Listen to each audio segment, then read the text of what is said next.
사연을 듣고 난 후 각자의 의견을 댓글로 남겨주시기 바랍니다.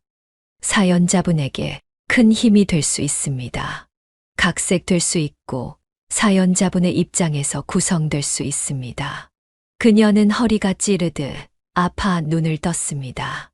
삑삑 소리와 함께 그래프가 움직이는 기계와 이제는 감각도 없이 무뎌져서 약이 들어가는지 마는지 느껴지지도 않는 손등. 그리고 너무 부어서 새 사이즈로 올려 신어도 불편하기만 한 신발이 놓인 병실 침대라는 것을 깨닫는데 몇 분이 걸렸습니다. 엄마, 많이 아파요? 딸이 물었습니다. 너 왜 여기 있어? 집에 안 갔어? 그녀가 힘겹게 물었습니다. 엄마 기억 안 나는구나 가려고 했는데 엄마가 갑자기 쇼크 와서 정신 잃었었어. 딸이 설명했습니다. 내가 빨리 가야 네가 고생을 덜 하는데 왜 끝에 가서 이렇게 즐긴지 모르겠다. 그녀가 말했습니다. 엄마, 무슨 소리야. 쓸데없는 생각하고 우울한 생각하면 암세포가 사라지려다가도 다시 자리 잡는데. 그러니까 그런 생각 말고 어서 기운 차릴 생각이나 해요. 딸이 다독였습니다. 네 오빠는? 그녀가 묻자 딸의 얼굴이 금방 어두워졌습니다. 바쁜가 봐. 딸이 대답했습니다. 네 새언니는? 같이 바쁜가 보지 뭐. 딸이 대수롭지 않게 말했습니다. 엄마가 미안해. 엄마가 알고 그랬나. 그녀가 자책했습니다. 뭐 괜찮아. 어차피 난 애저녁에 내 인생 노선 확실하게 잡았어. 딸이 말했습니다. 인생 노선을 뭘로 잡았는데? 그녀가 궁금해했습니다. 내 인생에 불로소득은 없다. 딸이 단호하게 말했습니다. 우리 딸 신통하네. 그런데 있잖아. 엄마는 네가 이렇게 씩씩하고 신통한 모습 보여줄 때마다 너무 미안해. 키울 때는 네가 이렇게 멋진 사람이라는 걸 왜 몰랐지? 그녀가 후회했습니다. 지금이라도 알았으면 된 거지 뭐. 딸이 위로했습니다. 엄마, 원래 사람은 죽기 전까지 뭘 자꾸 배우게 된대. 엄마, 배운 거야. 엄마 딸이 멋지다는 거. 참 이상했습니다. 몸이 아프면 마음도 금방 약해지고 마음이 약해지면 몸의 모든 기관이 내 맘대로 움직이지 않았습니다. 정말 숨 쉬는 거, 화장실 가는 거는 물론이고 눈물샘까지 내 맘대로 되지 않는 게 아픈 게 확실히 맞는 것 같았습니다. 그녀는 눈물을 흘렸습니다. 눈물 끝에는 결국 아들놈에 대한 서운함과 화가 밀려왔습니다. 엄마가 이러고 누워있는데 지난 6개월간 달랑 2번 찾아온 녀석입니다. 그것도 한 번은 통장 뭉치 찾아 들고 와서 비밀번호 적어 가느라 왔고 한 번은 은행 업무 대리인인지 뭔지 그 종이에 사인 받느라고 왔습니다. 오죽하면 옆에 입원해 있던 말 많은 할머니는 그 집 아들은 천성이 은행인가 봐. 돈 문제 있을 때만 오네. 그녀는 그 얘기를 듣고 창피한 건 둘째치고 정말 마음이 무너져 내렸습니다. 그녀는 빌딩 청소부만 40년 내내 했습니다. 나름 고등학교 때까지 공부도 잘했고 사실 대학도 붙었습니다. 그런데 학교 등록 앞두고 이상한 고집이 생겼습니다. 학교에 다니는 게 시간 낭비라고 생각이 되었습니다. 남들보다 일찍 돈 버는 게 더 낫지 않을까. 그녀는 그렇게 돈 벌 곳을 찾다가 당시에 나름 시급이 제일 높았던 일을 찾은 게 빌딩 새벽 청소였습니다. 그렇게 시작한 일을 40년간 할 줄은 그녀도 그때는 몰랐을 겁니다. 빌딩 청소는 새벽 4시에 시작합니다. 야근하고 늦게 퇴근하는 사람이 있어서 저녁에는 잘 하지 않고 새벽에 나가서 출근 전에 싹 정리를 해놔야 했기 때문입니다. 그렇다고 낮에 쉬는 것도 아닙니다. 근처의 다른 건물과 계약해서 오전에 2개, 오후에 2개 청소를 하고 나면 어느새 저녁 7시쯤 되고 그 다음에는 9시부터 11시까지 찜질방 청소를 다녔어요. 그렇게 2 아이를 키웠습니다. 남편은 둘째가 3살 되던 해 사고로 죽어 혼자 생계를 책임져야 했기 때문입니다. 남편은 뺑소니 사고였는데 병원에서는 처음 사고 낸 사람이 바로 신고만 했어도 살 수 있었다고 했습니다. 다친 것 자체는 크게 다친 게 아닌데 시간이 너무 지났다고 했습니다. 아마 그때부터였던 것 같습니다. 아무리 없이 살아도 아주 조금만 어디가 이상하면 바로 병원으로 뛰어갔습니다. 담당 의사가 굳이 안 와도 된다고 할 정도로 가벼운 것도 무조건 병원에 갔습니다. 그리고 그 덕에 그녀는 암을 빨리 발견할 수 있었습니다. 진짜 천운이세요. 이 부위에 있는 암은 3기에서 4기로 넘어갈 때나 거의 발견이 됩니다. 이렇게 초기에 발견한 건 진짜 드문 일이에요. 의사가 설명했습니다. 선생님, 그럼 저 살 수 있나요? 그녀가 물었습니다. 괜찮을 것 같습니다. 초기에 발견한 건 너무 다행인데 위치가 별로 좋지는 않습니다. 수술도 좀 애매하고 그렇다고 항암부터 하자니 그건 효과를 장담할 수 없고요. 제가 권하고 싶은 건 좀 천천히 단계별로 치료를 하는 건데 이게 시간이 좀 필요합니다. 의사가 설명했습니다. 목숨이 걸린 일인데 시간 없다고 하면 지금 죽어야죠. 괜찮습니다, 선생님. 저 다음 달에 아들 결혼도 시켜야 하고 딸은 아직 사귀는 남자도 없어요. 그래도 애 둘 다 안정적으로 사는 건 보고 가야지 않겠어요. 그녀가 단호하게 말했습니다. 주변에서 보면 힘들고 고되게 살았던 사람일수록 큰 병이 들면 금방 포기했습니다. 할 만큼 했다.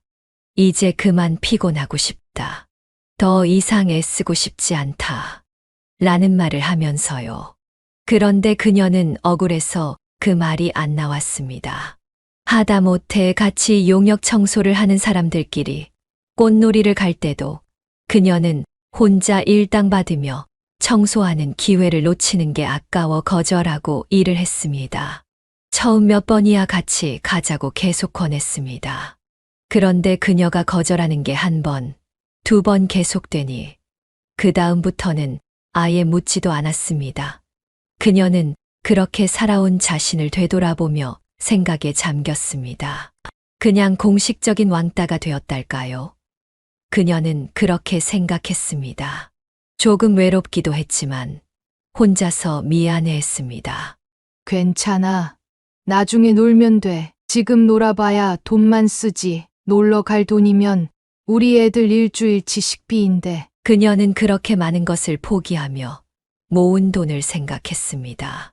그런데 이렇게 힘들게 모은 돈을 쓰지도 못하고 죽을 걸 생각하니 너무 억울했을 것입니다. 딸이 물었습니다. 에이, 엄마, 무슨 일 있어요? 그녀는 숨길 필요 없다는 생각에 솔직하게 말했습니다. 엄마 병원 갔다 온 거 결과 나온 거야. 엄마 암이래. 그런데 엄마 치료받고 일어날 거야. 그래도 사람 일은 모르는 거니까 너희한테 할 말이 있어. 그녀가 암이라는 말을 하자 아들과 딸은 몹시 당황한 얼굴을 했습니다. 특히 결혼을 한 달 앞둔 아들은 얼굴이 하얗게 질렸습니다. 그녀는 아들을 바라보며 말했습니다. 우선 우리 아들 결혼 준비 아껴가며 하느라고 힘들지? 네가 먼저 네 힘으로 하겠다고 해서 엄마가 나중에 물려줘야겠다고 생각하고 가지고 있던 돈이 좀 있어. 너 지금 구한 신혼집 집주인이 싸게 매매하라고 했는데 돈 없어서 그냥 전세로 들어가는 거잖아. 엄마가 전세금 외에 매매에 들어가는 돈 보태줄게. 자, 그냥. 아들은 놀란 표정으로 대답했습니다. 엄마 고마워요. 그리고 둘이서 다 생략한다고 예단. 예물 없앤 거 그건 좋아. 그래도 내가 며느리한테 좋은 가방이랑 반지 하나는 해주고 싶어. 평소에 끼는 결혼 반지 말고 좋은 데 갈 때 어디 자랑하고 싶을 때 낄 큰 거. 그런 거 해주고 싶으니까 다음 주 중에 새애기 데리고 백화점 나와. 아들은 조금 불안한 표정으로 물었습니다. 알았어요. 근데 엄마, 그렇게 돈이 많아요? 나 40년 일한 여자야. 너희가 잘하면서 그렇게 돈 많이 쓴 애들도 아니고 내가 사치한 사람도 아니고 통장에 다 모아놨지. 네 엄마 막말로 돈밖에 가진 거 없어. 그녀는 그렇게 말하며 약간 허세를 부렸습니다. 돈밖에 가진 게 없다고 말했지만 통장에 있는 현금은 아들 집 해주고 딸에게 작은 오피스텔 하나 정도 사주고 나머지는 병원비 쓰면 될 정도였습니다. 그래도 어쩐지 이것마저 안 하고 갑자기 암이 진행돼서 병원에 들어눕게 되면 이렇게 큰 소리도 못 쳐본 게 억울해서 분통이 터질 것만 같았습니다. 그리고 우리 딸은 엄마가 작은 오피스텔 하나 해줄게. 잘 알아보고 엄마한테 말해. 오피스텔을 사준다는 말에도 딸은 기쁜 얼굴이 아니었습니다. 오히려 눈물을 뚝뚝 흘리며 말했습니다. 엄마, 곧 죽을 사람처럼 왜 그래? 나 오피스텔 따로 안 나가서 살아도 돼. 엄마랑 있으면 되는데 왜 그래? 그녀는 딸을 달래듯 말했습니다. 엄마가 준다. 그럴 때 받아. 그리고 오피스텔에 꼭 네가 들어가서 살아야 하는 거 아니지. 세를 놔서 월세를 받아도 되고. 아들은 걱정스러운 표정으로 말했습니다. 아이, 엄마. 그런데 얘는 아직 어려서 덥석 오피스텔이나 아파트 사면 증여받는 걸로 사내 어쩌네 조사 들어올 수 있어요. 그러지 말고 내 앞으로 그냥 하나 해주면 거기서 나오는 월세 얘 주고 나중에 얘 소득증명 좀 되면 그때 명예 이전해주는 거 어때요? 딸은 눈물을 흘리며 말했습니다. 됐어. 나 진짜 필요 없어. 엄마 정말 많이 아픈 거 아니지? 평소에 무뚝뚝했던 딸이 눈물을 펑펑 쏟으며 걱정하는 모습을 보며 그녀는 자신이 너무 급하게 얘기했나 하는 생각도 했습니다. 그러나 딸이 재산이 필요 없다고 엄마만 안 아프면 된다고 말하는 것이 고마웠습니다. 반면 그녀는 아들의 태도에 놀랐습니다.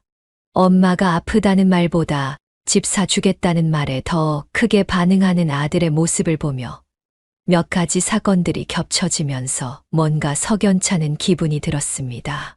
사실 그녀의 아들은 자타가 공인한 효자였습니다. 빌딩 청소가 끝나면 자주 데리러 와서 같이 일하는 사람들이 부러워할 정도였습니다. 집에 있는 날이면 딸보다도 살갑게 다가와서 이런저런 이야기를 나누는 아들이었습니다. 유난히 돈이나 숫자에 관심이 많아 함께 있을 때면 그런 주제의 이야기를 자주 하고 질문도 주로 그녀가 얼마를 버는지에 대한 것이었습니다. 당시 그녀는 그냥 사는 녀석이라 금융 쪽에 관심이 많은가 보다 생각하며 대수롭지 않게 여겼습니다. 엄마. 그런데 엄마 월급은 정확하게 얼마 정도예요? 아들이 물었습니다.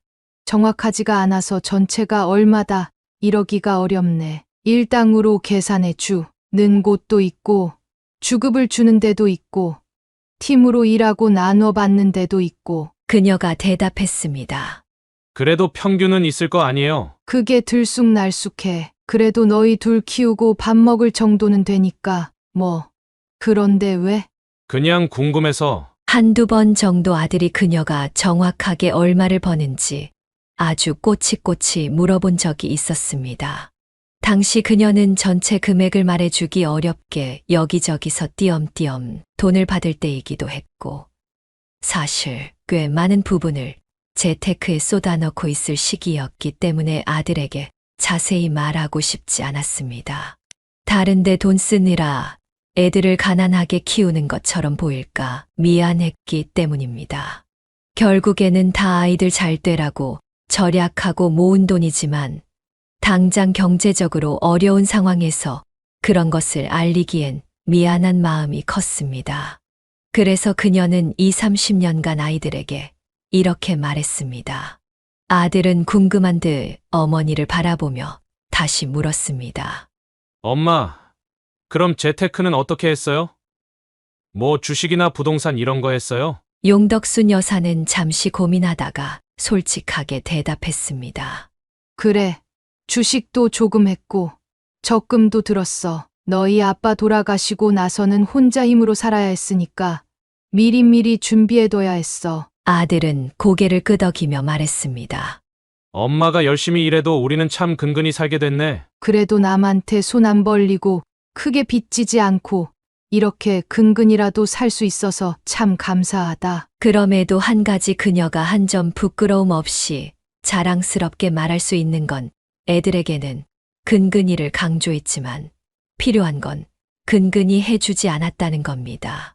두 녀석 다 다니고 싶은 학원에 다녔고 가고 싶어 했던 학교에 들어가서 처음 1년은 용돈도 받으며 공부했습니다.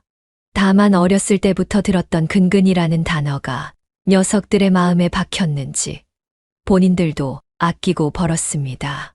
가난을 벗어나기 위해 좀 더 일찍 노력해 주었을 뿐이죠.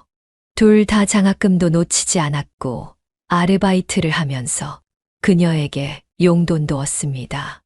그래서 아들이 꼬치꼬치 그녀의 수입에 대해 물었을 때 솔직히 대답하지 못했던 것일 수도 있습니다. 아들은 그 이후에도 몇 번 그녀의 수입을 물어보다가 제대로 대답을 안 해 주니 살짝 짜증도 한두 번 냈습니다. 그러다 자기도 포기했는지 한동안은 별말 없더니 그녀가 아프기 전 아들이 한 번 또 이상한 걸 물어봤습니다. 엄마는 보험 같은 거 들어놓은 거 있어요? 그냥 병원비 나오는 거 정도. 요즘 누가 실비만 들어 다른 건 든 거 없고? 왜 누가 보험 들어 달래 걱정 마. 엄마 아파도 너희한테 돈 달라고 안 할 거야. 아니 그게 아니고 생명보험이나 그런 거 또 아무거나 들었으면 어쩌나 해서 내가 한번 계약 내용 좀 봐주려고 했지. 알아서 잘했어. 걱정해줘서 고마워 아들. 그때는 아들이 정말 자신의 건강을 걱정해서 물어본 줄 알았습니다. 하지만 시간이 지나고 아들의 행동을 보면 혹시 아들이 보험금 때문에 그런 질문을 했나 싶은 생각이 들기 시작했습니다. 암이라고 선언한 날 아들이 보인 행동도 영찜찜했지만 결정적으로 그녀의 기분이 상한 것은 며느리가 될 여인과 함께 백화점에서 만났을 때였습니다. 예비 며느리가 말했습니다. 어머니 결혼하고 나서 사주셔도 되는데. 그래도 결혼 전에 사주는 게 또 맛이 다르잖아. 용덕순 여사가 웃으며 대답했습니다. 오빠가 어머니가 크게 쏘신다고 비싼 거 골라도 된다고 그랬는데? 진짜예요? 그 말을 듣고 용덕순 여사는 순간 숨이 턱 막혔습니다. 며느리가 될 여인은 다시 말했습니다. 저한테 새해에 어머니 비싼 거 사주세요 하고 애교 떨라고 하던데요. 용덕순 여사는 며느리 될 여인의 말을 들으며 화가 치밀어 올랐습니다. 다른 말은 안 하고 다른 말이요? 별말 안 하던데 어머니가 더 늦기 전에 이런 거 정리하시나 보다 하고는 하더라고요. 자세한 얘기는 못 들었어요. 그 말을 들은 순간 용덕순 여사는 억눌린 화가 터져 나올 것 같았습니다. 그녀는 이 상황에서 며느리가 될 여인에게 자신의 속마음을 털어놓고 싶었지만 참고 말했습니다. 네, 그래서 전 그냥 벌써 10월이니까 올해 가기 전에 뭐 이것저것 정리하시나 보다 했죠. 며느리가 될 여인은 아무것도 모르는 얼굴로 그저 시어머니가 비싼 가방과 반지를 사주겠다는 말에 신나서 나온 모습이었습니다. 그리고 그날 그녀는 정말로 비싼 가방과 반지를 골라갔습니다. 그녀가 차를 가져왔다고 해서 용덕순 여사는 그래도 30분 거리이니 데려다 줄 줄 알았습니다. 그러나 며느리가 될 여인은 명품 봉투를 들고 말했습니다. 어머니, 죄송해요. 택시라도 잡아드려야 하는데 제가 뒤에 약속이 있어서 지금 가지 않으면 안 될 것 같아요. 조만간 오빠랑 같이 맛있는 거 먹어요. 그렇게 말하고 며느리가 될 여인은 쌩하니 돌아섰습니다. 용덕순 여사는 큰돈을 1시간도 안 돼서 쓰고 난 후 이렇게까지 허탈할 줄은 몰랐습니다. 그날 저녁 그녀는 아들에게 슬그머니 물었습니다. 그래 마음에는 든대. 아들은 대답했습니다. 네, 그렇대요. 아이, 얘가 착하긴 해. 그게 무슨 소리야? 용덕순 여사가 물었습니다. 아니, 가방 골랐는데 엄마 표정이 싹 어두워지길래 아, 어머니가 좀 무리해서 해주시는 건가 보다 하고 알아서 좀 싼 거 골랐다고 하던데요. 그래서 반지도 적당한 거 과하지 않게 샀다고요. 그녀는 어이가 없었습니다. 이건 암 때문에 죽는 게 아니라 뒷목 잡다가 죽겠다는 생각이 들 정도였습니다. 한마디로 이 상황을 정리해야 하나 고민하던 차에 옆에서 밥을 먹던 딸이 한마디를 했습니다. 둘 다 똑같아. 진짜 똑같아. 아니, 새언니도 그래. 만약 그랬다 쳐. 그래도 그걸 오빠한테 그렇게 말하는 건 아니지. 엄마가 무슨 500원짜리 뽑기 반지에 1000원샵 가방 사준 것도 아니고 그건 아니잖아. 백화점 명품이면 몇백인데? 까놓고 말해서 우리 엄마 그런 가방 하나 있기라도 해? 그리고 오빠도 그래. 그런 말을 들었으면 일단 팔불출이니까 새언니가 착하다고 느꼈겠지만 난 그건 오빠 생각이고 그걸 엄마한테 와서 말하는 건 또 뭐야? 엄마가 그 소리 듣고 좋아할 것 같아서. 아유, 우리 며느리 착해서 내가 사준 거 맘에 안 드는데도 가져갔네. 이럴 것 같아서? 이래서 남자들이 가운데서 잘해야 한다고 하는 거야. 오빠처럼 하잖아. 없던 고부 갈등이 쌍수 들고 달려온다 반갑다고. 딸의 말이 무슨 바늘처럼 용덕순 여사의 속을 찌르는 것 같았습니다. 딸의 한마디 한마디가 시원함을 주었지만 남매끼리 싸움이 날 것 같아 용덕순 여사는 아무 말도 하지 않았습니다. 그러나 마음속으로는 딸에게 용돈이라도 쥐어주고 싶은 마음이 들었습니다. 동생에게 꾸지람을 들은 아들은 기분이 상한 듯 방으로 들어가 버렸습니다. 용덕순 여사는 딸을 바라보며 슬그머니 물었습니다. 너 진짜 오피스텔 필요 없어? 딸은 미소를 지으며 대답했습니다. 용덕순 여사의 딸은 엄마를 걱정스럽게 바라보며 말했습니다. 오빠 집 해주고 나 오피스텔 해주면 엄마 병원비는 어떻게 해? 나 사실 안 그래도 계산을 좀 해봤어. 엄마가 대충 한 달에 4,500 벌었더라. 빌딩 청소랑 건물 청소 오전, 오후 그리고 찜질방 청소까지. 그냥 시급으로 따져서 시간 계산하고 우리 생활비 쓴 거랑 오빠랑 나 교육비 그런 거 빼고 나니까 엄마 지난 40년 동안 1억 좀 넘게 모았겠더라고. 그것도 많이 모았다고 해봐야 그거고 만약 엄마가 적금 같은 걸로 재테크를 했다고 해도 2억 절대 안 되더라. 근데 엄마 거기서 오빠 집 해주고 새언니 이것저것 사주고 나 오피스텔 해주면 엄마 진짜 그냥 치료 안 받고 죽겠다는 거야? 실비를 들었어도 그게 100%다 되는 건 아니잖아. 사람이 아프다 보면 보험으로 안 되는 약이 있을 수도 있고. 딸의 말을 들으며 용덕순 여사는 아들이 후벼 팠던 마음의 구멍이 조금씩 메꿔지는 것 같았습니다. 둘 중 하나라도 이렇게 생각하고 말해준다는 건 그래도 자식 농사 반은 성공한 거니까 이 정도면 좋다. 그녀는 그렇게 생각하려 했습니다. 하지만 그녀가 간과한 것은 며느리였습니다. 며느리도 자식이라 한다면 그녀의 자식 농사는 망한 거나 다름없었습니다. 이후 아들이 며느리에게 무슨 말을 했는지 며느리가 결혼하고 처음 집에 인사 온 날 그녀에게 착 달라붙어 이러는 것이었습니다. 어머님, 저 액세서리함 구경 좀 시켜주시면 안 돼요? 그녀가 당황스러워 말했습니다. 액세서리함. 내가 그런 게 어딨어. 청소할 때 반지 이런 거 거추장스러워서 안 해. 난 아니, 그래도 순금 가락지 그런 건 있으실 거 아니에요. 저 실제로 본 적 없어서 궁금하단 말이에요. 그녀가 그 말을 듣고 기가 찼습니다. 참나, 순금 가락지를 구경 못 해봤다는 게 말이 됩니까? 종로 바닥 30분만 걸어도 쇼윈도우에 가락지가 1000개는 넘게 있는 세상인데 그녀는 며느리의 말이 너무 얄팍하고 수갑반에서 얄밉다고 느꼈습니다. 그러나 며느리는 어디까지나 남의 자식이었습니다. 걔가 얄미운 건 그냥 어이구 하고 넘어가면 그만입니다. 그런데 자신의 아들이 그 얄미운 말에 넘어가서 빙축맞은 짓을 하는 건 속이 벼룩처럼 팔딱거리며 뒤집어지게 만들었습니다. 아들은 웃으며 말했습니다. 우리 엄마 뭐 숨겨놓는 거 잘해. 자기야, 살살 꼬셔서 한번 자기가 알아내봐. 용덕순 여사는 아들의 말을 듣고 저 두 사람이 정말 자신의 아들이랑 며느리인지 아니면 부부 사기단인지 분간이 안 갔습니다. 그때 그녀는 결심했습니다. 너희는 그 전셋집으로 끝이다. 그리고 그날 아무 말도 하지 않고 넘겼습니다. 며칠 후에는 입원도 해야 했고 여러모로 심정이 복잡했습니다. 솔직히 입원하기 전까지는 치료를 잘 받고 금방 나올 수 있으리라 생각했습니다.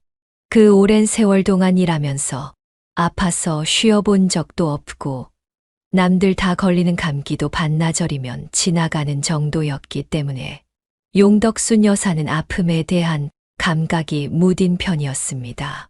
아파 본 적이 없으니 지금 직면한 병도 그냥 남의 일 같았던 모양입니다.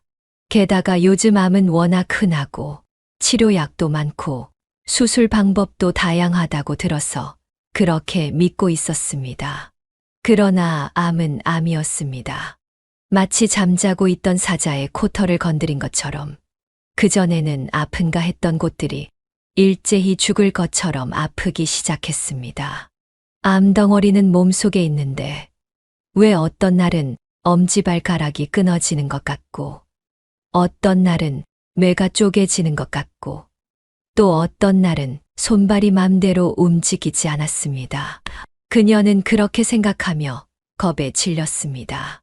의사는 그녀에게 말했습니다. 환자분은 약에 대한 반응이 빠르고 민감도가 높아서 다른 환자들이 좀 불편해할 용량도 아파요. 라고 받아들이시는 것 같습니다. 이건 그냥 좀 참아보시는 수밖에 없어요. 이 고통은 겪어본 사람만이 아는 것이었습니다. 결국 초반에는 통원 치료를 하기로 했지만 용덕순 여사가 주사 맞고 거꾸러지고 약 먹고 쓰러지는 일이 반복되자 병원에서는 몸이 적응할 때까지만이라도 장기 입원을 권했습니다. 의사는 설명했습니다. 사실 병원 입장에서도 장기 입원을 권하기가 좀 곤란하긴 해요. 병실도 모자란 상황에서 장기 입원을 권하는 건 여러모로 불편한 게 있으니까요. 그런데 환자분 같은 경우는 이상할 정도로 약물에 대한 민감도가 높아서 그냥 통원하시게 되면 응급실에 오시는 횟수가 너무 늘어날 것 같습니다. 일단 맞는 약물을 찾을 때까지만이라도 입원 치료를 해보시는 게 좋겠습니다. 그녀는 의사의 권유를 듣고 아들과 딸을 병원으로 불러 직접 듣게 했습니다. 괜히 유난 떨며 병원과 치료에 집착하는 게 아니라 정말 필요하다는 것을 정확하게 전달하고 싶었습니다. 아들이 물었습니다. 선생님, 그러면 혹시 너무 사람 많은 병실 말고 좀 쾌적한 데가 더 나을까요? 그녀의 딸이 재빠르게 대답했습니다. 야, 그런데 필요 없어. 엄마가 지금 큰 수술을 하거나 안정이 필요한 게 아니라 예민해서 병원에 있는 거야. 저 혹시 6인실 장기로 쓰면 좀 할인되고 그런 거 있나요? 아들이 물었습니다. 그녀 아들의 말을 듣고 얼굴이 달아올랐습니다. 딸이 분노를 터뜨렸습니다. 오빠, 돈을 아낄 때가 있고 쓸 때가 있는 거지. 엄마가 지금 이렇게 아픈데 병실 요금 할인이 중요해? 아들도 지지 않고 대답했습니다. 얼마나 계실 줄 알고 한 푼 두 푼이 너 나중에 눈덩이처럼 불어난다. 딸은 아들을 바라보며 불만 가득한 목소리로 말했습니다. 오빠, 정말 그렇게 나올 거야? 엄마가 이렇게 아픈데 돈부터 생각하는 게 말이 돼? 정말 엄마한테는 필요 없으니까 입원도 하지 말라고 할 거야? 아들은 짜증 섞인 표정으로 대꾸했습니다. 나도 엄마 걱정돼서 하는 말이야. 아프면 당연히 치료받아야지. 근데 현실적으로 생각해봐. 우리가 엄마 병원비 계속 감당할 수 있어? 나도 결혼했으니까 가정이 생겼고 나중에 애라도 생기면 어떻게 할 건데? 딸은 화가 난 얼굴로 아들을 노려보며 외쳤습니다. 그래서? 그러니까 엄마한테 그딴 식으로 말한 거야? 지금 엄마가 중요한 순간인데 병원비 생각하고 몇 인실 들어갈지 계산하고 그게 진짜 오빠가 해야 할 일이야? 오빠는 엄마가 우리한테 뭘 해줬는지 기억도 안 나? 우리가 어떻게 컸는데? 아들은 답답한 듯 한숨을 쉬며 말했습니다. 나도 알아. 근데 냉정하게 생각해보자는 거야. 엄마도 우리한테 무리하게 돈 쓰지 말라고 하셨잖아. 지금도 우리가 할 수 있는 한 최선을 다하고 있는 거고. 그런다고 엄마 사랑 안 하는 게 아니잖아. 딸은 더 이상 참을 수 없다는 듯이 말했습니다. 최선을 다한다고? 그게 최선이야? 오빠가 진짜 최선을 다하는 거였으면 엄마 병원에 올 때마다 얼굴 찡그리지 않았겠지. 엄마한테 돈 얘기만 하고 병원비 할인 어쩌고 하는 게 오빠가 말하는 최선이야? 아들은 목소리를 높이며 반박했습니다. 그러면 너는 뭐가 그렇게 잘났어? 너는 엄마 병원비 부담 안 돼. 나만 이 상황 걱정하냐고. 우리도 현실적으로 생각해야 한다고. 딸은 고개를 저으며 차갑게 말했습니다. 오빠, 현실적으로 생각하는 건 좋아. 근데 엄마가 우리를 위해서 얼마나 고생했는데 이제 와서 현실적이라는 이유로 돈 타령이나 하자는 거야? 엄마가 우리한테 해준 건 생각 안 하고 오빠는 엄마가 돈으로만 보이냐고. 시끄러워. 여기서 할 얘기 아니야. 그리고 너희 돈으로 입원할 거 아니니까 신경 꺼. 그녀가 단호하게 말했습니다. 아들은 불만스러운 표정으로 말했습니다. 아이, 그게 왜 우리 돈이 아니야? 그 말을 듣고 용덕순 여사는 정신이 번쩍 들었습니다. 그럼 누구 돈인데? 아들은 그제야 자기가 실수한 것을 깨달은 듯 슬그머니 말을 얼버무렸습니다. 아니, 우리 돈이지. 우리 돈. 다 같이 아껴야 할 우리 돈. 그렇게 아들에 대한 서운함을 마음에 담은 채 용덕순 여사는 본격적으로 입원 준비를 했습니다. 처음 병원에 다니기 시작할 때와 다르게 정말 몸이 아프니 겁이 났습니다. 정말 통장이라도 정리해야 하나 병원 짐을 싸면서 한참을 고민하다가 장롱 아래 깊은 곳에 넣어두었던 보자기 가방을 꺼냈습니다. 37개의 통장, 그녀의 지난 세월이 고스란히 담긴 결과물이 모습을 드러냈습니다. 윤 회장님한테 병원비 들어간다고 말씀드려야 하나 통장을 보고 있자니 용덕순 여사의 은인이 떠올랐습니다. 바로 윤 회장님이었습니다. 윤 회장님은 그녀가 지난 40년간 한 건물에서 일할 수 있게 해 준 은인이었습니다. 불과 몇 달 전까지만 해도 40년을 매일 출근하던 빌딩의 주인이었던 사람이 바로 윤 회장님이었습니다. 처음 만났던 40년 전, 용덕순 여사는 어리고 윤 회장님은 젊었습니다. 그분이 그녀에게 처음 하셨던 말씀이 있었습니다. 용 여사님, 돈은 말이죠. 버는 것도 중요하지만 굴리는 게 더 중요해요. 그녀는 고개를 갸웃하며 대답했습니다. 저도 알죠. 그런데 굴릴 게 있어야 굴리죠. 윤 회장님은 웃으며 말했습니다. 아니, 굴릴 돈이 왜 없어요? 여사님, 하루 1,000원 힘들어요? 하루 1,000원이요? 한 달이면 3만 원 아뇨. 그건 막 힘들지는 않아요. 그래요? 그러면 이번 달부터 월급에서 3만 원씩 합시다. 그리고 나 믿고 아이 그 3만 원 나한테 한번 맡겨봐요. 처음에는 어이가 없었습니다. 사기를 치려나 싶었지만 한 달에 3만 원 먹겠다고 사기 칠 사람은 아니었습니다. 오며 가며 인사하고 가끔 사는 이야기를 나누는 정도였지만 잘 아는 사이는 아니었습니다. 그때 당시 윤 회장님의 나이가 40을 조금 넘긴 나이였습니다. 당시의 윤 회장님도 아주 어른은 아니었을 때였습니다. 그래도 워낙 카리스마 있고 당당해서였는지 그녀는 그렇게 하겠다고 고개를 끄덕였습니다. 그렇게 해서 45년 동안 매달 3만 원을 윤 회장님이 가져갔습니다. 30만 원만 되었어도 용덕순 여사는 안달복달하면서 그거 어떻게 되었냐고 물었겠지만 3만 원은 그렇게 안 되었습니다.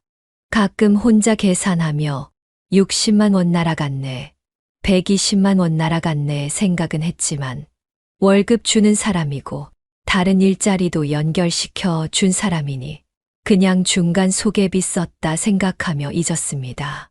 그런데 5년쯤 지난 어느 날, 윤 회장님이 갑자기 용덕순 여사를 회장실로 부르셨습니다.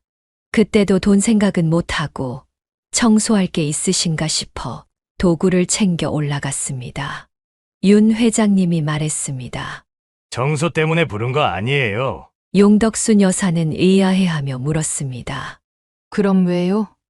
뭐 하실 말 있으세요? 용 여사님, 저한테 돈 맡기신 거 잊으셨어요? 아뇨, 잊지는 않았는데 별 말씀이 없으셔서. 투자를 하고 잊은 듯 있는 건 갖기 어려운 태도인데, 아이, 우리 강 여사님 배포가 크시네. 자, 여기. 윤 회장님은 용덕순 여사 앞에 봉투 하나를 내려놓았습니다.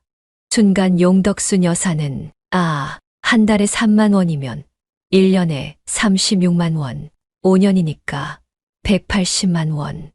한 20만 원 채워서 200만 원 정도 넣으셨나? 하고 생각했습니다.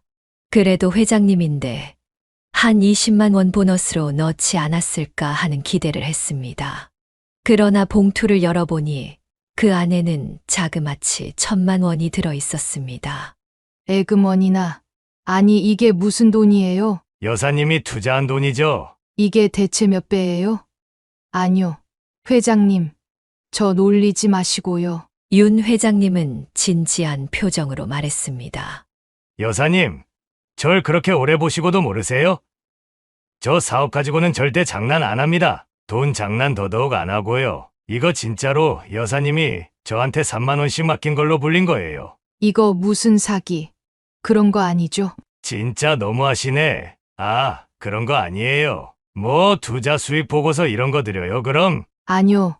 그게 아니라 믿어지지가 않아서 그래요. 이런 게 투자고 재테크예요. 그러면 강 여사님, 어디 한번 저 한 번 더 믿고 원금이 200이라고 치고 나머지 800만 원 나한테 한번 다시 맡겨볼래요? 순간 극심한 갈등이 밀려왔습니다. 마치 그녀의 머리 양쪽에서 두 개의 인격이 서로 할 말만 하는 것 같았습니다. 그럼 그렇지. 이거 줬다가 뺏는 거네. 800만 원 다시 가져가려고 쇼했네. 쇼했어. 근데 이 사람이 뭐가 아쉬워서 나를 놀리는데 시간을 쓰겠어. 그것도 이렇게나 정성껏. 한 번 더 믿어봐. 어차피 없었던 돈이잖아. 눈앞의 봉투를 가만히 보던 용덕순 여사는 잠시 갈등을 깊이 겪은 후 봉투를 그대로 다시 윤 회장님께 밀어놓았습니다. 원금을 빼긴 뭘 빼요. 그 돈도 어차피 저한테는 없는 돈이었는데요. 이거 그대로 다시 맡길게요. 윤 회장님이 환하게 웃으며 말했습니다. 역시 우리 용 여사님. 제가 예상한 그대로 하셨습니다. 알겠어요. 우리 이번에는 좀 일찍 만나보죠. 3만 원으로 5년 걸렸으니까 이걸로는 그래요. 올 연말에 저 한 번 더 보시죠. 윤 회장님의 말대로 그의 연말 윤 회장님은 그녀에게서 가져간 1,000만 원을 3,700만 원으로 불려오셨고 그 다음 해에 다시 5천만 원으로 얼마 지나지 않아 1억으로 불렸습니다. 물론 그녀의 돈만 고스란히 따로 투자한 것은 아니었습니다. 그녀는 자신이 이렇게 수익을 낼 수 있었던 것은 윤 회장님이 자신의 거대한 자산을 굴리면서 그곳에 그녀의 미미한 돈을 슬쩍 끼워 넣으셨기 때문이라는 것을 알고 있었습니다. 용덕순 여사는 묻고 싶었습니다. 회장님, 이 돈 그냥 회장님 돈 아니에요. 솔직히 한 5천 될 때까지는 내 돈 굴리는데 덩달아 굴러간 건 맞아요. 근데 그 다음부터는 진짜 그걸로 내가 투자를 했어. 주식도 하고 펀드도 하고 이 그림도 사고 부동산도 하고. 윤 회장님의 말을 들으며 용덕순 여사는 꿈을 꾸는 듯 했습니다. 사실 꿈 같아요. 1억이라니. 윤 회장님이 웃으며 말했습니다. 이제는 직접 해봐요. 내가 도와줄 테니까. 잠시 침묵이 흘렀고 용덕순 여사는 용기를 내어 물었습니다. 그런데요, 회장님, 저한테 왜 이렇게 잘해주시는 거예요? 윤 회장님은 진지하게 대답했습니다. 저는요, 진짜 성실한 사람은 잘 돼야 한다고 생각해요. 그래서 여사님이 잘 되셨으면 좋겠습니다. 회장님은 무뚝뚝한 말투에 표정도 거의 변화가 없는 사람이었습니다. 대화를 하다 보면 혼나는 것 같은 기분이 들 때도 있었습니다. 그런데 그런 윤 회장님에게서 여사님은 평생 가장 따뜻한 말을 들었습니다. 그날의 감동은 너무나 깊어서 수십 년이 지난 지금까지도 윤 회장님이 입었던 옷, 신었던 구두, 함께 마신 차, 말의 토시 하나까지도 생생히 기억날 정도였습니다. 1억이라는 돈을 가지고 그때부터 용덕순 여사는 윤 회장님이 알려주신 대로 재테크에 열심히 임했습니다. 난생 처음 주식 계좌도 만들어보고 해외 거래소라는 것이 있다는 것도 처음 알았습니다. 집이라는 건 온전히 돈을 주고 샀거나 월세, 전세만 있는 줄 알았는데 전세를 끼고 사는 방법도 있고 갭 투자도 가능하며 집만이 아니라 땅을 사서 용도 변경하는 방법도 있다는 것을 배워갔습니다. 돈을 불리는 것은 단순히 돈이 많아서 저절로 되는 것이 아니었습니다. 정말 많은 공부가 필요했고 세상 돌아가는 것을 남들보다 먼저 알아야 했습니다. 용덕순 여사는 운 좋게도 윤 회장님 덕분에 그 두 가지 요소를 모두 충족할 수 있었습니다. 여사님, 이 주식 괜찮겠더라. 여유도는 그냥 펀드 잠깐 넣어두는 게 나을 것 같은데. 여사님, 저 매물은 안 사면 바보야. 대출을 왜 무서워해요? 대출도 자산이라니까. 갚을 능력 없이 무작정 하는 게 아니라 앞으로 갚을 수 있잖아. 일단 저건 사요. 모자란 건 내가 이자 조금만 받고 빌려줄게. 윤 회장님의 이런 조언을 받으며 30년 넘게 그의 곁에서 재테크를 배우다 보니 용덕순 여사의 재테크 기술도 자연스럽게 늘어갔습니다. 재산도 한 번 힘이 붙으니 말 그대로 눈덩이처럼 불어났습니다. 특히 신도시 개발 전에 윤 회장님의 조언을 듣고 사두었던 사거리 코너의 단층 건물은 아주 큰 효자 노릇을 했습니다. 수백 개의 아파트가 들어오면서 그녀가 샀던 건물의 값이 천정부지로 뛰었기 때문입니다. 의도한 건 아니었지만 근처에 가지고 있던 작은 땅은 알박기가 되어 큰 돈을 받고 팔았고 단층 건물은 5층짜리 번듯한 꼬마 빌딩으로 변했습니다. 이 모든 일이 불과 한두 해 만에 일어난 일이었습니다.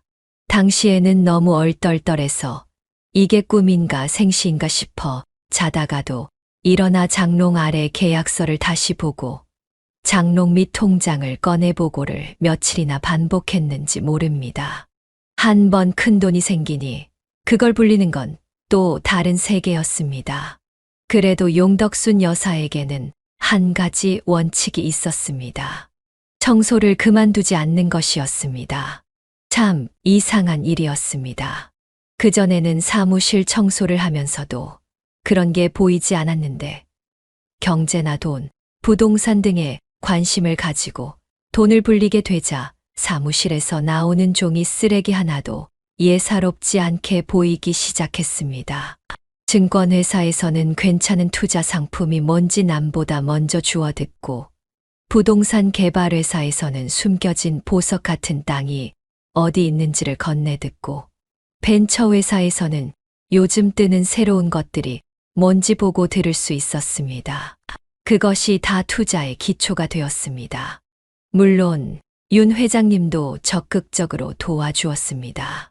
그렇게 굴리고 굴려 만든 재산이 통장 37개에 들어있는 현금 몇 억과 꼬마 빌딩 2개였습니다. 통장을 많이 만드는 것도 윤 회장님이 알려주신 방법이었습니다. 참 이상해요. 아이, 그 돼지 저금통 있죠?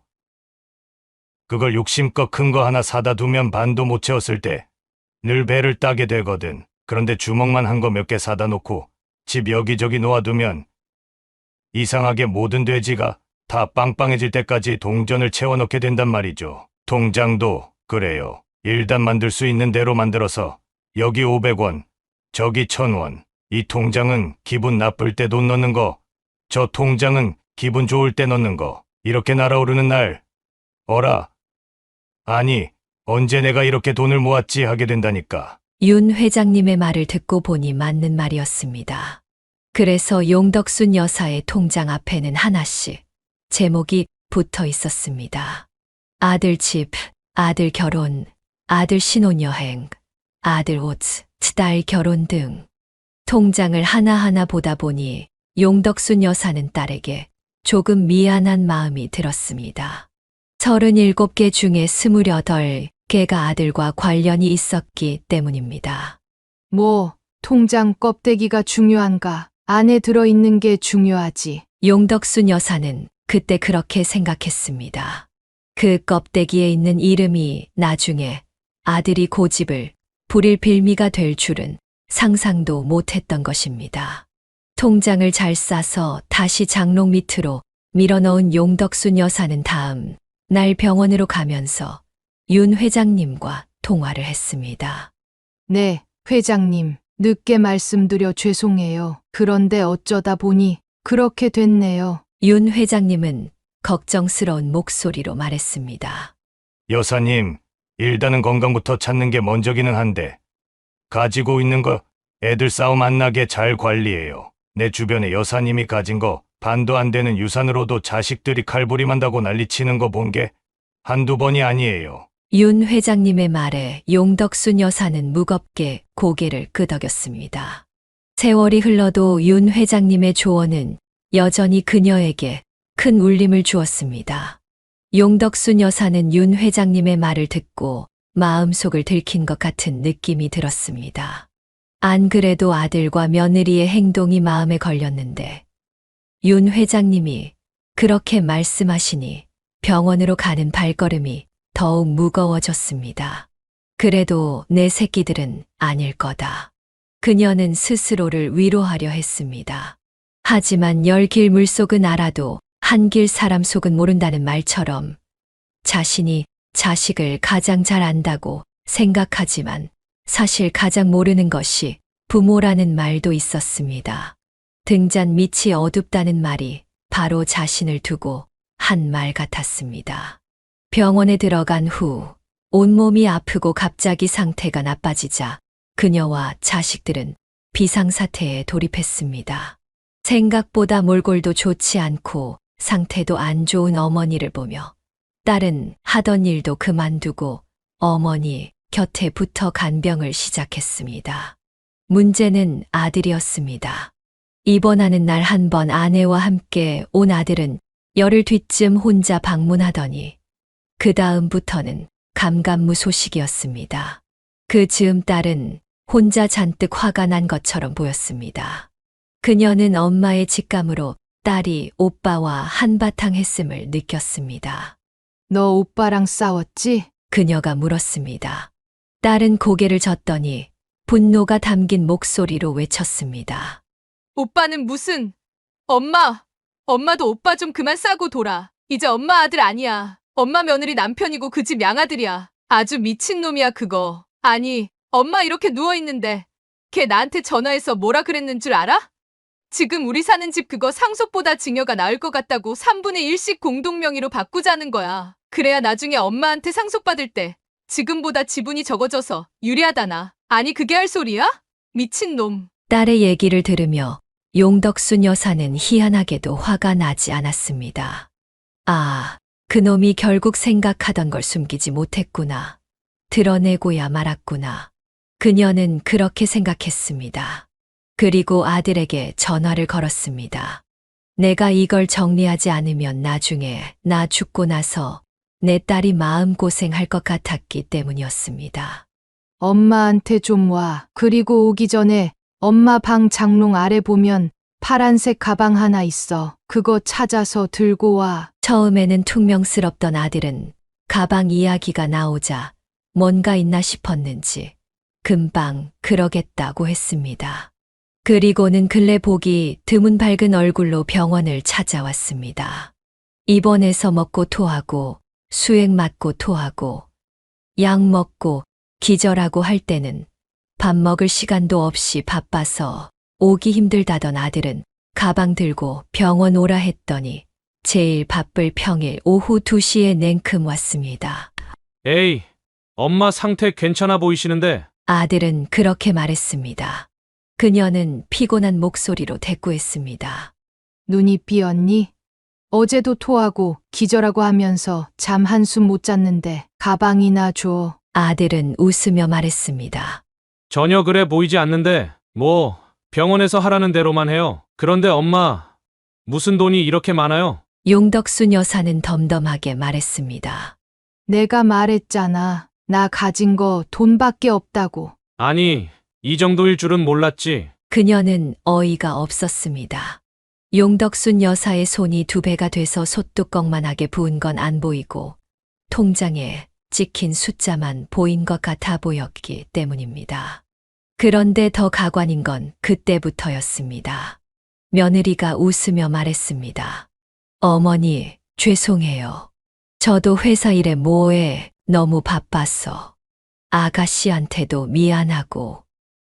됐다. 그런 말 다 소용없고 내가 병원에서 나가면 좀 더 쓰고 살다가 가려고 했는데 아무리 생각해도 내 상태가 별로 나아지지를 않아. 서로 싸우지는 않을 거라 믿긴 하지만 그래도 부모 된 도리가 살아생전에 나눠주는 게 맞지 않을까 해서. 용덕순 여사는 천천히 말을 이어갔습니다.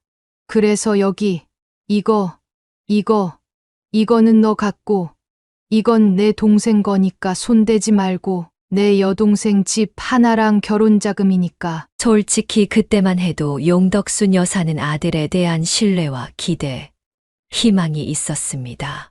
그래도 집 장만할 때 1억 좀 넘게 해주고 통장에 있는 돈 2억 정도면 어머니 감사합니다.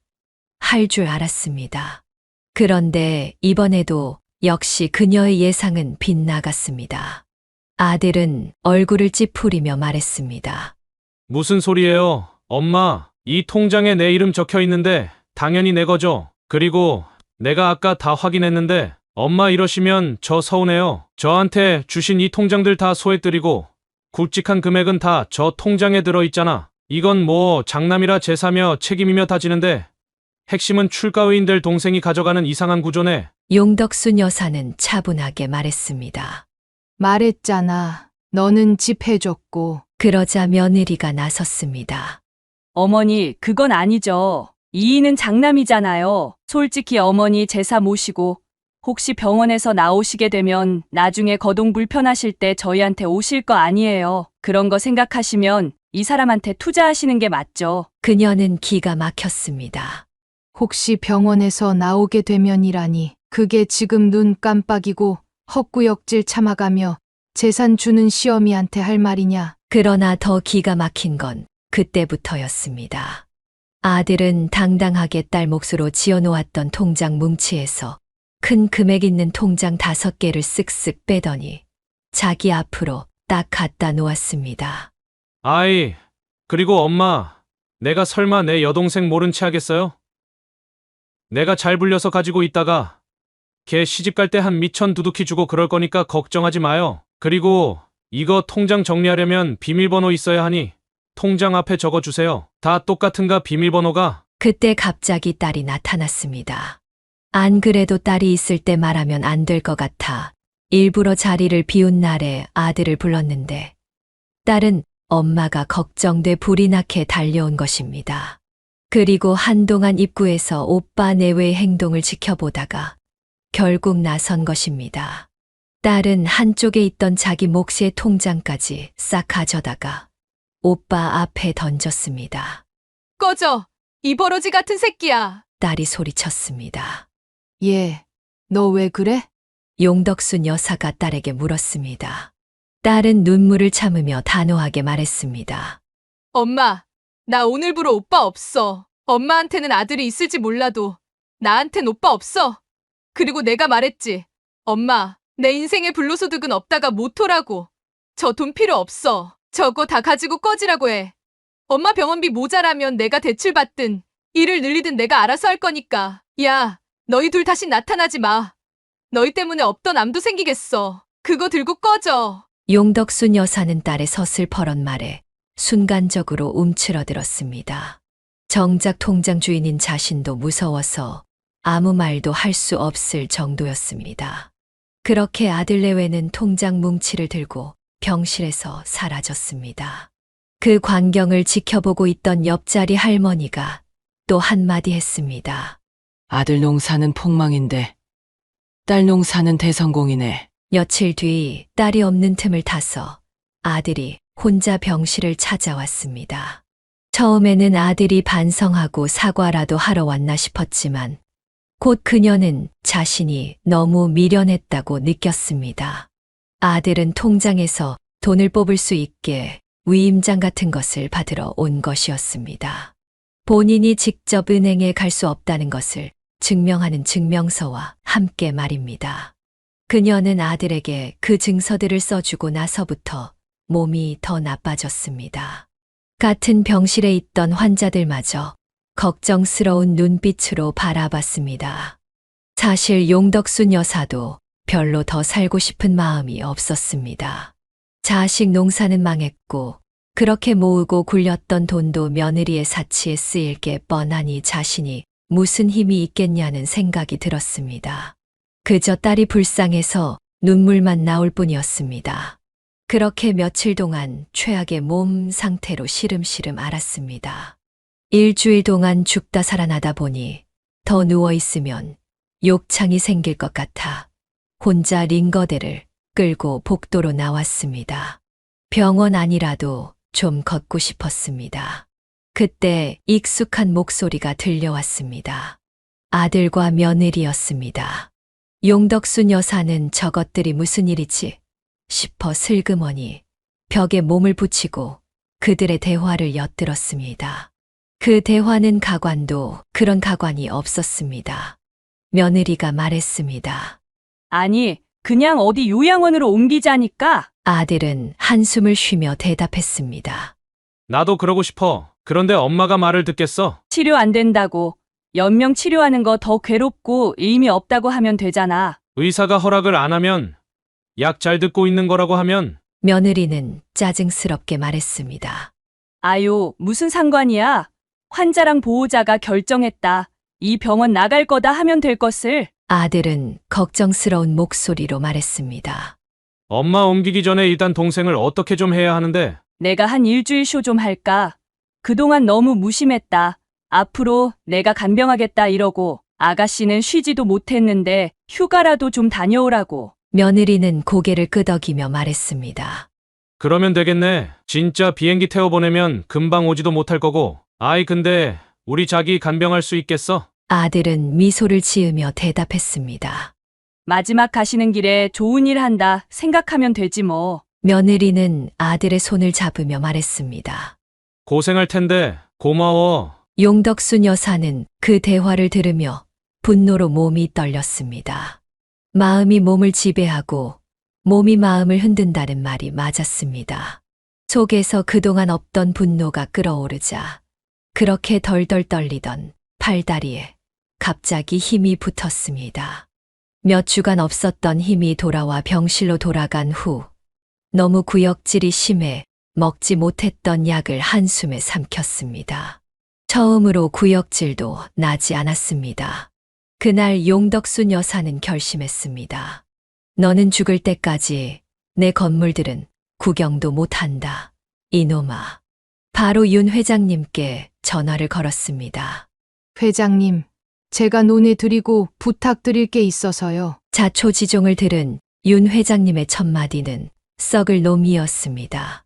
그는 몹시 괘씸해하며 그녀에게 약속했습니다. 내가 나이가 많아서 먼저 갈지, 용 여사가 먼저 갈지 모르겠지만 일단 내 살아생전에 해결해 보자고.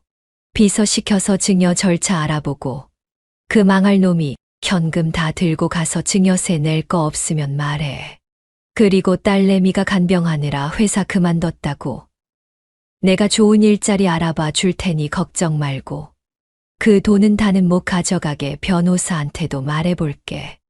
윤 회장님과의 전화를 끊고 용덕순 여사는 병원에 입원한 이후 처음으로 침대를 일으켜 앉았습니다.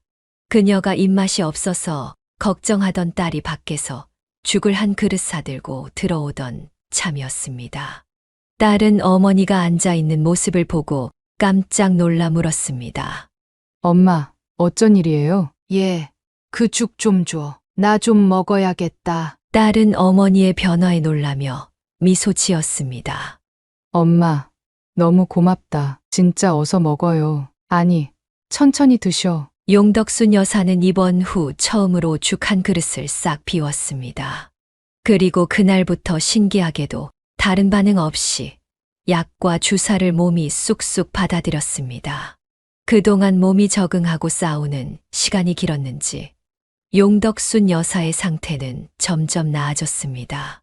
의사는 기쁜 표정으로 설명했습니다. 보시면 암세포가 더 이상 성장하지 않고 있어요. 약을 좀 더 써보고 퇴원하셔도 될 것 같은데 어떠세요? 용덕순 여사는 몸에서 약이 받아들여지는 걸 느끼며 결심했습니다. 병원에 있는 것보다 일상으로 돌아가는 게 더 낫겠다고 판단했습니다. 그녀는 지체 없이 짐을 꾸렸습니다. 그리고 딸을 데리고 자신의 건물이 있는 곳으로 향했습니다. 딸이 어리둥절한 표정으로 물었습니다. 엄마, 여긴 왜 와요? 집에 안 가고? 엄마, 아직 이렇게 돌아다닐 때 아니야. 그때 윤 회장님이 반갑게 맞이하며 말했습니다. 용 여사. 아이, 그래 잘했어. 덜고 일어나야지. 아직 한창인데 가도 내가 먼저 가야지. 90 넘은 늙은이 두고 용 여사가 먼저 갈까봐 내가 엄청 괘씸하게 생각했어. 딸이 물었습니다. 엄마, 누구세요? 엄마 은인이셔? 용덕순 여사는 윤 회장님을 가리키며 딸에게 건물들을 보여주었습니다. 저기 저 5층짜리 건물 보이지? 겉에 회색 대리석 된 거, 그리고 그 대각선에 모래색 타일 붙은 건물도 보여? 여기서 제일 눈에 띄는 건물들인데 저거 이제 둘 다 내 거야. 딸은 깜짝 놀라며 물었습니다. 엄마, 재테크 여왕이었어. 현금 그거. 엄마한테 그거 근근히 그냥 쓸만한 돈이야. 여기 윤 회장님한테 20년 넘게 훈련받아서 엄마 아주 부동산 여왕이야. 병원에 있는 동안 윤 회장님 도움받아서 내 앞으로 명예 다 돌렸고 상속세며 다른 복잡한 문제도 다 해결했어. 딸은 어리둥절한 표정으로 중얼거렸습니다. 엄마, 오빠가 알면 난리 날 텐데. 용덕순 여사는 담담하게 말했습니다. 난리 나라지 뭐. 그때 멀리서 아들과 며느리가 걸어오는 것이 보였습니다. 아들과 며느리는 용덕순 여사가 두 발로 든든히 서 있는 모습을 보고 어리둥절한 표정을 지었습니다. 아들이 불편한 기색으로 말했습니다. 엄마는 퇴원했으면 집으로 가야지. 이렇게 먼 동네까지 왜 왔어요? 용덕순 여사는 웃으며 대답했습니다. 거기 이제 내 집 아니야. 팔았어. 그거 판 돈으로 나도 이제 좀 즐기고 살려고. 아들은 놀라며 물었습니다. 집을 팔았다고? 아, 의논도 안 하고? 용덕순 여사는 단호하게 말했습니다. 내 집 파는데 내가 왜 너한테 의논을 하니? 며느리가 당황한 듯 말했습니다. 그럼 당장 어디서 살게요? 우리 집은 안 돼요. 방도 없고. 용덕순 여사는 냉소적으로 대답했습니다. 아이고, 빌어도 안 들어가. 저기, 저 빌딩 꼭대기. 저기서 내 동생이랑 살 거야. 아들은 믿기지 않는다는 듯 물었습니다. 저 빌딩 꼭대기요? 저기 월세 엄청 비쌀 텐데. 월세를 왜 내? 내 동생 건물인데. 용덕순 여사의 말에 아들과 며느리는 충격을 받은 듯 말없이 서 있었습니다. 못해도 시세가 30억을 훌쩍 넘는 데다 매달 월세만 몇 천씩 들어올 건물 두 개가 다 자기 동생 거라는 걸 듣고 난 아들 표정은 그야말로 가관이었습니다. 용덕순 여사는 냉정하게 아들을 바라보며 말했습니다. 예, 재테크는 이렇게 하는 거야. 손절할 건 빨리 손절하고 과감히 투자해야 할 우량주는 이렇게 확 투자하는 거라고. 넌 손절감이고 내 동생은 말 안 해도 알겠지? 며느리는 썩은 표정을 숨기지 못했고 아들은 세상을 잃은 듯한 허탈한 표정을 지었습니다. 용덕순 여사는 딸의 손을 꼭 잡았습니다. 가자. 내일부터는 우리 쇼핑 좀 하자. 가구며 옷이며 다 새로 사서 새 인생 살자고. 우리 딸 갖고 싶은 거 엄마가 다 해줄게. 윤 회장님이 웃으며 말했습니다. 우리 우량주 회장님 또 올라가세요. 그래도 차 한잔 하고 가셔야죠. 용덕순 여사는 장난스럽게 대답했습니다. 가전은 제일 비싸고 큰 걸로 말해. 내가 살 거니까. 그렇게 용덕순 여사는 아들 내외를 두고 딸과 함께 새 집으로 걸어 들어갔습니다. 여기까지가 용덕순 여사님의 사연이었습니다. 통쾌한 복수가 마음에 듭니다. 사연을 듣고 댓글로 의견을 남겨주시기 바랍니다. 사소한 의견일지라도 사연자분에게는 큰 힘이 됩니다. 노골적인 악성 댓글은 사연자분에게 상처가 될 수 있으니 삼가주시기 바랍니다.